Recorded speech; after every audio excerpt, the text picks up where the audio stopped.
الحمد لله وكفى وسلام على عباده الذين اصطفى أما بعد أعوذ بالله من الشيطان الرجيم بسم الله الرحمن الرحيم ألف لام ميم ذلك الكتاب لا ريب فيه هدى للمتقين الذين يؤمنون بالغيب ويقيمون الصلاة ومما رزقناهم ينفقون والذين يؤمنون بما أنزل إليك وما أنزل من قبلك وبالآخرة هم يوقنون أولئك على هدى من ربهم وأولئك هم المفلحون صدق الله العظيم رب اشرح لي صدري ويسر لي أمري واحلل عقدة من لساني يفقهوا قولي اللهم صل على سيدنا مولانا محمد وعلى آل سیدنا مولانا محمد وبارک وسلم۔ میرے بھائیوں بزرگوں، سب سے پہلے ایک بات جو گزشتہ ہفتے عرض کی گئی تھی، روایت آپ کے سامنے پڑھ کے سنائی تھی کہ ہر فرض نماز کے بعد آدمی 30 مرتبہ یعنی 10 مرتبہ سبحان اللہ، 10 مرتبہ الحمدللہ اور 10 مرتبہ اللہ اکبر پڑھے تو 5 نمازوں کے حساب سے یہ 150 مرتبہ ہوا۔ آپ علیہ السلام فرماتے ہیں پڑھنے میں تو یہ 150 ہے، لیکن ترازو کے اندر یہ 1500 یعنی 1500 کی بقدر لکھا جائے گا، اور رات میں سوتے وقت 33 مرتبہ کے حساب سے پڑھنا ہے۔ یہ آپ کے سامنے عرض کیا تھا۔ بعض ساتھیوں نے یہ عرض کیا، کہا کہ مولانا ہم لوگ تو 33 مرتبہ نماز کے بعد پڑھتے تھے، تو یہ سوال پیدا ہو گیا تھا۔ اصل میں آپ صلی اللہ علیہ وسلم سے دونوں طریقے سے مروی ہے۔ حضرت فاطمہ رضی اللہ عنہ جو آپ کی صاحبزادی ہے، ان کو جب آپ نے یہ تعلیم فرمائی تھی تو 33 مرتبہ سبحان اللہ، 33 مرتبہ الحمدللہ، 34 مرتبہ اللہ اکبر، اس طریقے سے نماز کے بعد پڑھنا ہے، اور رات میں سوتے وقت، اسی لیے اس کو تسبیح فاطمہ بھی بولتے ہیں۔ لیکن میرے بھائیوں، شریعت کے اندر آسانی بھی تو ہے بہت، کہ اگر اکثر ایسا ہوتا ہے کہ 33 مرتبہ بھی ایک عدد بڑا لگتا ہے اور آدمی بھول جاتا ہے، جیسے کہ اس مرتبہ مجلس میں یہ بھی بتایا تھا، شیطان آدمی کو یاد نہیں رہنے دیتا ہے، کام میں الجھا دیتا ہے اور یہ پڑھنے کا موقع ہاتھ سے نکل جاتا ہے۔ تو اس کے لیے کم از کم 10 مرتبہ یہ آخری حد ہے۔ اب اسی حساب سے اگر آپ 33 مرتبہ 34 مرتبہ پڑھتے ہیں تو اس کا ثواب انشاءاللہ اس کے حساب سے لکھا جائے گا۔ یہ تو میں نے ایک روایت آپ کے سامنے پڑھی تھی، اور تو اس کے لیے یہ غلط فہمی نہیں ہونی چاہیے۔ اگر کوئی 33 مرتبہ پڑھتا ہے تو بہت اچھی بات ہے، انشاءاللہ اس کا اجر اس کے حساب سے اللہ پاک لکھ لیں گے۔ یہ تو گزشتہ ہفتے کی جو بات تھی، اس کے تعلق سے غلط فہمی جو ہمارے درمیان میں اگر پیدا ہو رہی تھی تو اس کو دفعہ کیا۔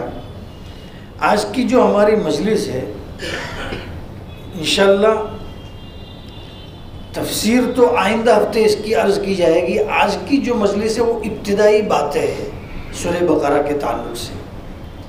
یہ جو سورت ہے، یہ قرآن کریم کی سب سے زیادہ طویل لمبی سورت ہے، سورہ بقرہ۔ اس کا نام بقرہ جو ہے نا، بقرہ، یہ اصل میں پوری سورت کے اندر ایک ورڈ، ایک لفظ آیا ہے، اس کے حساب سے اس سورت کا نام رکھ دیا گیا ہے سورہ بقرہ۔ اچھا، یہ سورت جو نازل ہوئی ہے مدینہ پاک میں نازل ہوئی ہے،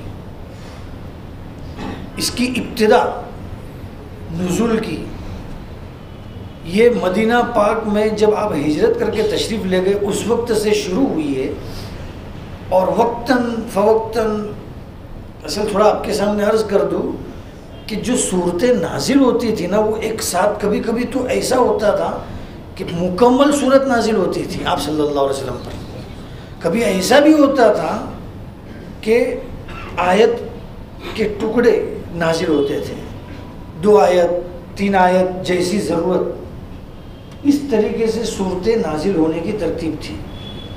آپ صلی اللہ علیہ وسلم پر جب صورت نازل ہوتی تو آپ جو کاتبین وحی تھے، جو لکھنے والے تھے، ان لوگوں کو بلاتے اور پھر یہ فرماتے کہ یہ صورت کا یہ آیت کا حصہ فلاں جگہ پر جوائن کر دو، فلاں جگہ پر لکھ لو۔ تو اس ترتیب سے ایک مرتب صورت بن جاتی تھی، اور جب یہ پوری ایک صورت تیار ہو جاتی تھی لکھنے کے اعتبار سے کہ اب آئندہ اس میں کچھ نازل ہونے والا نہیں ہے، تو وہ مکمل صاف کر کے الگ لکھ لی جاتی تھی، یہ ترتیب ہوتی تھی۔ اچھا، یہ سورت جو سورہ بقرہ ہے، یہ جو نازل ہوئی ہے تو مدینہ پاک سے اس کا نزول شروع ہوا ہجرت کے بعد سے۔ اس میں بہت سی آیت ایسی ہے جو فتح مکہ کے موقع پر نازل ہوئی ہے۔ سود کے لائن کی آیت جو اس میں آئے گی وہ فتح مکہ کے موقع پر آئی ہے، اس وقت نازل ہوئی ہے۔ اور ایک آیت تو ایسی ہے وَاتَّقُوا يَوْمًا تُرْجَعُونَ فِيهِ إِلَى اللَّهِ، یہ آیت جو نازل ہوئی ہے یہ آپ صلی اللہ علیہ وسلم پر بالکل آخری زمانے میں، یعنی حجۃ الوداع کے موقع پر، جب آپ حج کے لیے تشریف لے گئے اس کے 30 یا 40 دن کے بعد آپ صلی اللہ علیہ وسلم کی وفات ہو گئی ہے۔ تو یہ ترتیب ہے، اور یہ سب صحابہ کو وہ لکھا ہوا ہوتا تھا کون سی صورت کہاں پر، کون سی آیت کو کہاں سے ملانا ہے، آپ علیہ السلام ان کو بتا دیتے تھے۔ تو یہ آپ کو نزول کا میں نے بتایا۔ اس صورت کے اندر تقریباً 40 رکوع ہیں، اتنی طویل صورت ہے، اور آیات کی تعداد تقریباً 227 ہے۔ اس میں مضامین جو ہے، مضامین یعنی عنوان تو سمجھ رہے ہیں نا، انگریزی میں کیا بولتے ہیں اس کو، انڈیکس، جس کے اندر وہ کیا کیا ٹاپک ہے، ٹاپک بولتے ہیں اس کو، تو کیا کیا مضامین اس کے اندر ہے۔ ابن عربی ایک بڑے مفسر ہے، وہ یہ فرماتے ہیں اس میں 1000 کے قریب اللہ رب العزت کے اوامر ہیں، امر ہیں، اور 1000 کے قریب منہیات چیزیں ہیں، اور اسی کے بقدر واقعات ہے، قصے ہیں، اور اسی کے بقدر اس میں حکمتیں ہیں۔ اتنی طویل صورت تھی کہ صحابہ رضی اللہ عنہم اس صورت کو سمجھنے کے لیے بڑا وقت نکالتے تھے۔ حضرت عمر فاروق رضی اللہ عنہ کے بارے میں ہے، اس صورت کو، جبکہ وہ عربی زبان داں تھے نا، عربی تو بولنے والے، مشہور جاننے والے حضور کی صحبت میں، انہوں نے اس صورت کو، سورہ بقرہ کو 12 سال میں تفسیر کے ساتھ پڑھا ہے۔ کتنے سال لگائے انہوں نے؟ 12 سال۔ اور جب انہوں نے اس صورت کو سمجھ کے مکمل کیا ہے تو انہوں نے ایک جانور ذبح کیا اور مستقل دعوت کی تھی اپنے ساتھیوں کی۔ اور ان کے بیٹے عبداللہ ابن عمر رضی اللہ عنہ ہے، ان کے بارے میں آتا ہے انہوں نے 8 سال کے اندر یہ صورت کو سمجھا تھا پورا، پس منظر کے ساتھ۔ تو یہ تو اللہ کا احسان ہے کہ ہم لوگوں کے سامنے قرآن کی تفاسیر اتنی آ گئی ہے کہ آسانی سے ہم اس کو سمجھ لیتے ہیں اور پڑھ لیتے ہیں۔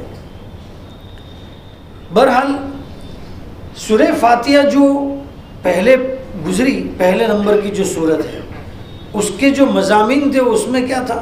اللہ رب العزت کی ربوبیت اور بڑائی کا اقرار۔ دوسرے نمبر پر کہ آپ مستحق عبادت ہیں، اور تیسرے نمبر پر بندے نے ہدایت طلب کی تھی، اہدنا الصراط المستقیم۔ تو یہ جو صورت شروع ہوئی نا، اللہ رب العزت کی طرف سے یہ بندے کی ہدایت طلب کرنے کا جواب ہے کہ جب تم نے ہدایت طلب کی ہے تو اب یہ وہ کتاب ہے جس کے اندر ہدایت ہے، ہم تم کو دے رہے ہیں۔ ذالک الکتاب لا ریب فیہ، جس میں کوئی شک نہیں ہے، اور ھدی للمتقین، یہ ہدایت ہے۔ یہ اللہ رب العزت نے گویا سورہ بقرہ کے ذریعے سے یہ بتا دیا کہ جو ہدایت تم طلب کر رہے تھے وہ اس کتاب کے اندر ہے، یہ مقدس کتاب ہے، لا ریب فیہ، اس میں کوئی شک نہیں۔ آگے تفسیر کریں گے، ابھی فضائل سمجھیے۔ سورہ بقرہ کے تعلق سے روایت ہے، آپ صلی اللہ علیہ وسلم ارشاد فرماتے ہیں، قول رسول اللہ صلی اللہ علیہ وسلم لا تجعلوا بیوتکم مقابر، اپنے گھروں کو قبرستان مت بناؤ۔ قبرستان میں کوئی بات نہیں، کوئی عبادت نہیں، کچھ نہیں. ایسے اپنے گھروں کے اندر قبرستان مت بناؤ. پھر آپ نے فرمایا ان الشیطان ینفر من البیت الذی تقرأ فیہ سورۃ البقرہ. وہ گھر جس کے اندر سورہ بقرہ پڑھی جاتی ہے نا، اس گھر سے شیطان بھاگ جاتا ہے. ایک صحیح روایت ہے. ایک روایت دوسری ہے، آپ علیہ السلام ارشاد فرماتے ہیں سورہ بقرہ کو پڑھو کیونکہ اس کا پڑھنا برکت ہے اور اس کا چھوڑنا حسرت اور بد نصیبی ہے. اہل باطل اس پر قابو نہیں پا سکتے. علامہ قرطبی رحمۃ اللہ علیہ فرماتے ہیں اہل باطل اس پر قابو نہیں پا سکتے. کون باطل ہے وہ لوگ؟ کہ وہ جادوگر ہے کہ جب کوئی بندہ اس کو پڑھتا ہے تو جادو کرنے والے کا جادو اس پر اثر نہیں کرتا ہے. یہ ایک روایت ہے. ایک روایت میں آپ کے سامنے عربی میں پڑھتا ہوں، عربی کی برکات ہوتی ہے. ایک صحابی ہے اسید ابن حذیر، فضائل کے اندر بھی آپ نے یہ شاید روایت پڑھی ہوگی. اسید ابن حذیر صحابی ہے، انصاری صحابی ہے. یہ بڑے پائے کے بڑے اچھے بزرگ صحابی ہیں. ایک دم شروع میں اسلام لے آئے. اور قبیلے مدینہ پاک میں 2 قبیلے تھے، میں نے آپ کو بتایا تھا، اوس اور خزرج. تو اوس قبیلے کے جو سردار تھے سعد ابن معاذ، یہ اور اسید ابن حذیر، یہ دونوں کی بہت گہری دوستی تھی اور یہ دونوں سردار شمار کیے جاتے تھے. یہ اسید ابن حذیر ہی سبب بنے ہیں سعد ابن معاذ کے اسلام لانے کا. یہ واقعہ بھی شاید میں نے آپ کے سامنے بیان کیا ہو کہ مصعب ابن عمیر رضی اللہ عنہ مدینہ پاک کے اندر جب دعوت کا کام شروع کیے تھے اور لوگوں کو سمجھا رہے تھے تو اسید ابن حذیر ان کو سمجھانے کے لیے آئے کہ آپ باہر سے آئے ہو مکہ سے اور ہمارے شہر کے اندر آ کر آپ لوگوں میں فتنہ اور فساد مت مچاؤ. تو اسید ابن حذیر سمجھانے آئے تھے. تو مصعب ابن عمیر نے ان کے سامنے قرآن کریم کی تلاوت کی اور کہا میں جو کچھ پڑھ رہا ہوں اگر آپ کو سمجھ میں آئے تو قبول کر لینا، اگر نہیں سمجھ میں آئے تو چھوڑ دینا، میں چپ ہو جاؤں گا. اب مصعب ابن عمیر نے جب پڑھنا شروع کیا تو ان کے اندر تبدیلی آنے شروع ہوئی اور یہ ایمان لے آئے. اور اس کے بعد یہ حضرت سعد ابن معاذ کو جا کے پورا واقعہ بیان کیا، وہ بھی ایمان لے آئے. تو یہ اسید ابن حذیر ایک دم مدینہ پاک کے ابتدائی مسلمانوں میں سے ان کا واقعہ ہے. ایک مرتبہ مشکات شریف میں ہم نے اپنی طلبہ کو وہاں پہ یہ سبق پڑھایا ہے. اسید ابن حذیر رضی اللہ عنہ کے بارے میں آتا ہے، حضرت ابو سعید خدری اس روایت کے راوی ہے. وہ فرماتے ہیں کہ ایک مرتبہ قول رسول اللہ صلی اللہ علیہ وسلم اسید ابن حذیر قال بینما هو یقرأ من اللیل سورۃ البقرہ. رات کے وقت اسید ابن حذیر یہ سورہ بقرہ پڑھ رہے تھے، تلاوت کر رہے تھے نماز کے اندر. وَفَرَسُهُ مَرْبُوطَةٌ، ان کا جو گھوڑا تھا، استبل تو گھر میں پاس ہی میں رہا کرتا تھا، تو گھوڑا ان کے پاس میں جہاں وہ نماز پڑھ رہے تھے اس کے پاس میں گھوڑا بندھا ہوا تھا. عندہ فَجَائِزْ جَالَتْ فَرَسُ، یہ گھوڑا جو تھا نا اچانک اچھلنے کودنے لگا. اب یہ منظر نماز میں تھے تو نماز میں یہ خاموش ہو گئے کہ یہ اچانک یہ اچھلنے کودنے کیوں لگا. جب یہ خاموش ہو گئے تو وہ بھی سکون میں آ گیا. فسکنت فقرا، پھر دوبارہ جب انہوں نے تلاوت شروع کی تو پھر سے یہ کودنے لگا. فجالت فسکن، یہ خاموش ہو گئے تو گھوڑا بھی خاموش ہو گیا. اب 2-3 مرتبہ یہ ہوا. اب آگے انہوں نے کہا فنصرف، انہوں نے نماز مختصر کر کے ختم کی.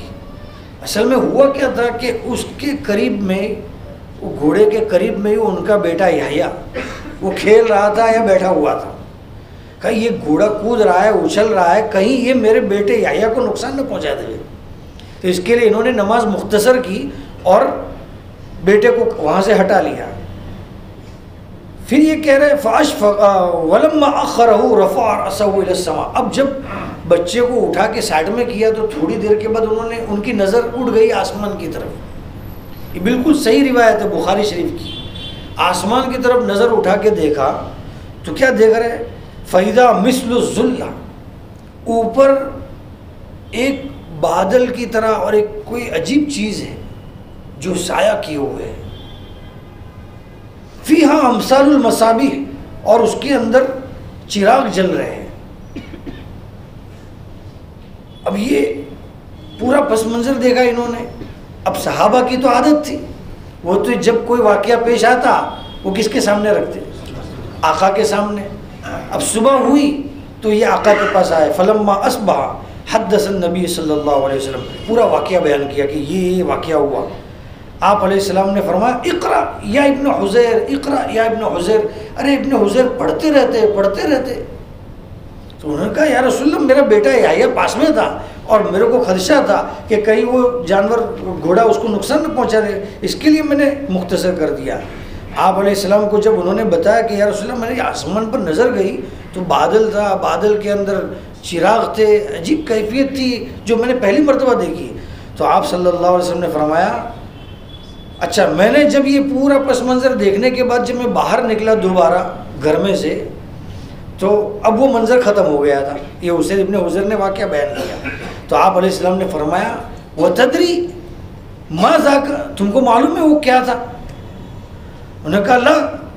قَالَ الْمَلَائِكَ, فرشتے آئے تھے دنت لِصَوْتِكَ, جب تم قرآن کریم پڑھ رہے تھے نا تو تمہارے قرآن کریم اور سورہ بقرہ کی وجہ سے یہ سورہ بقرہ کی فضیلت کے اندر یہ آیت یعنی یہ حدیث بیان کی گئی ہے کہ جب تم پڑھ رہے تھے تو تمہارے پڑھنے کی آواز کو سن کے فرشتے قریب آ گئے تھے اور اس کو سن رہے تھے.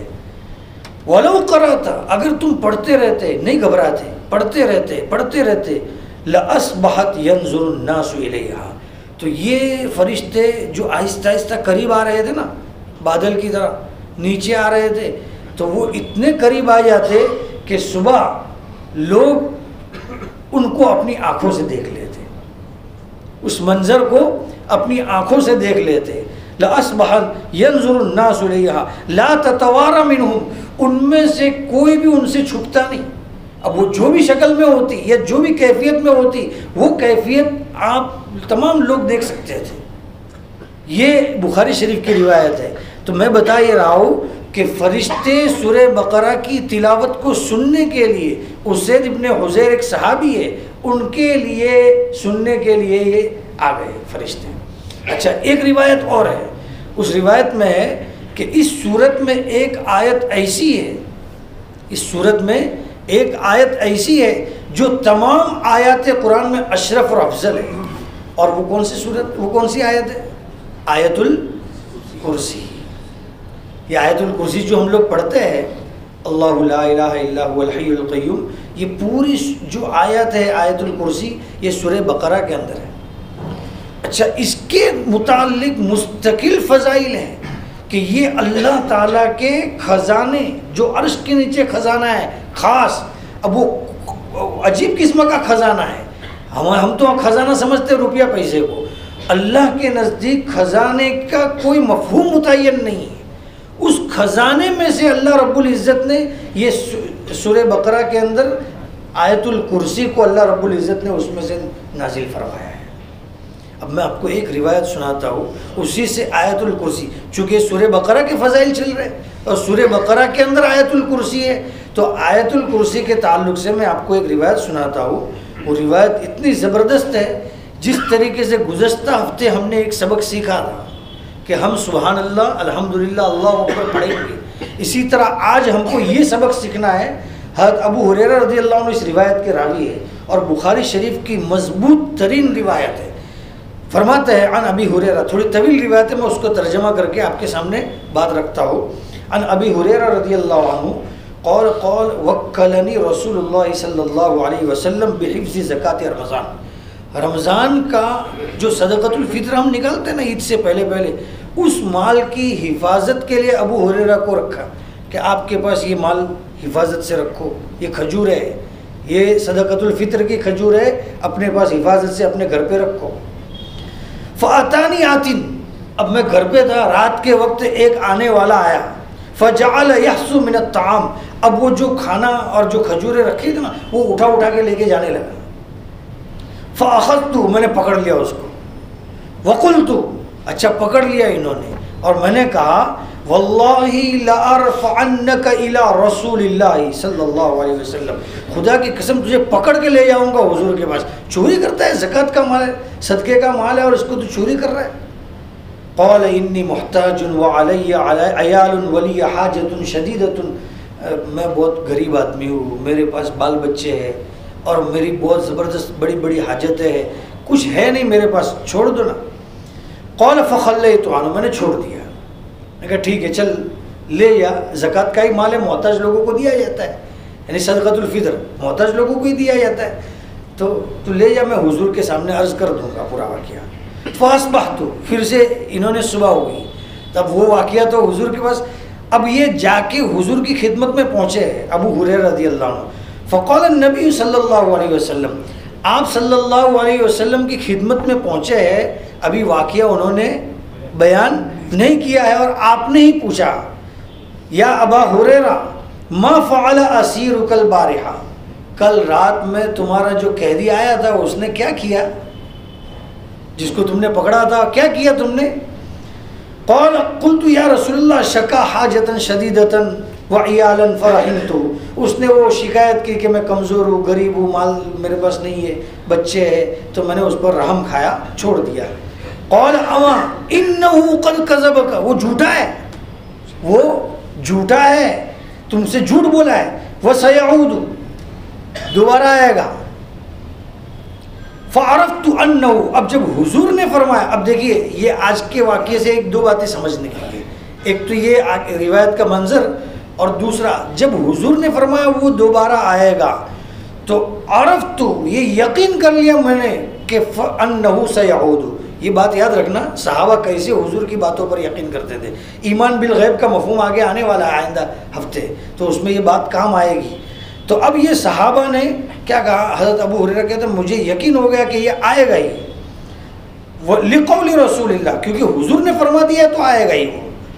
اب آپ صلی اللہ علیہ وسلم کے پاس اٹھ کے وہ چلے گئے۔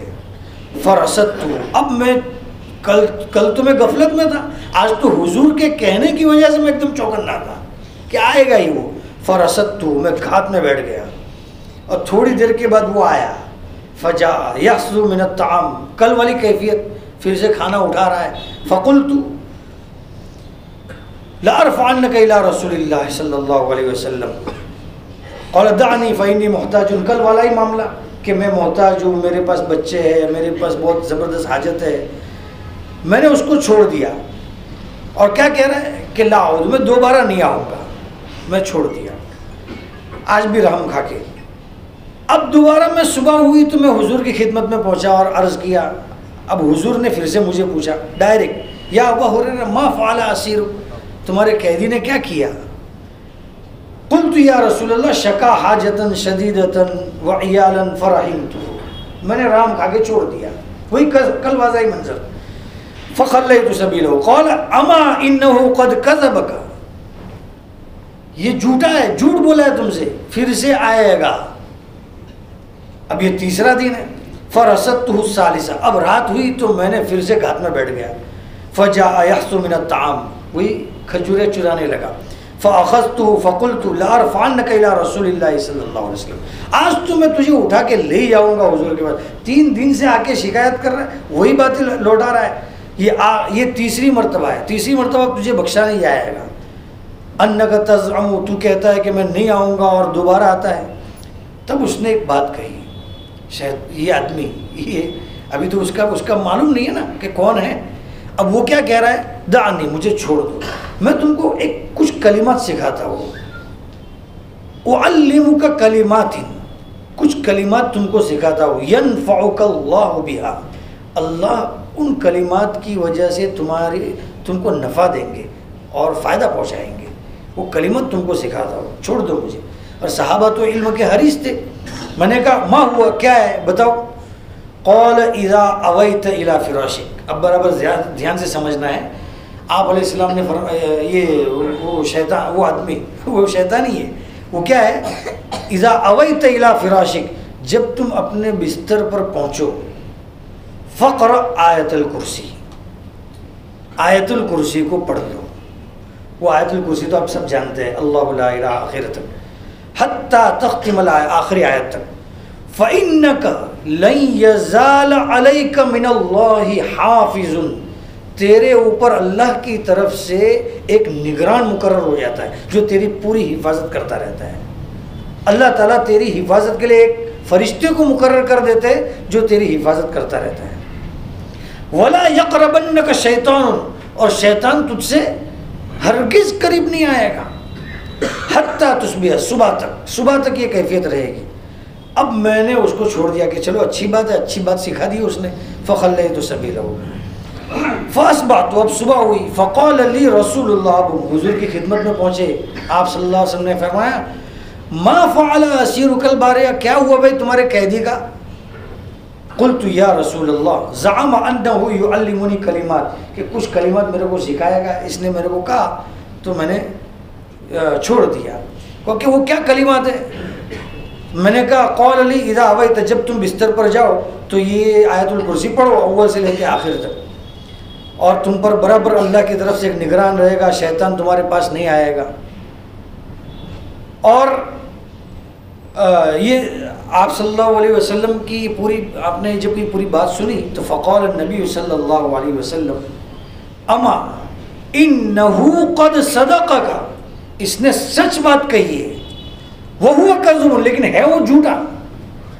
وہ بذات خود اور بنفس نفیس وہ جھوٹا ہے، لیکن اس نے جو بات کہی ہے وہ سچ ہے.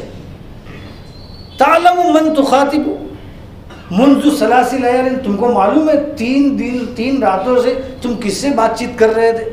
ابو ہریرہ کو پوچھا یا ابو ہریرہ نے فرمایا اللہ مجھے معلوم نہیں ہے، میں تو سمجھا ایک آدمی ایک محتاج ہے. قال، آپ علیہ السلام نے فرمایا ذاک شیطان، وہ شیطان تھا اور وہ تمہارے پاس آتا تھا اور یہ چوری کرتا تھا.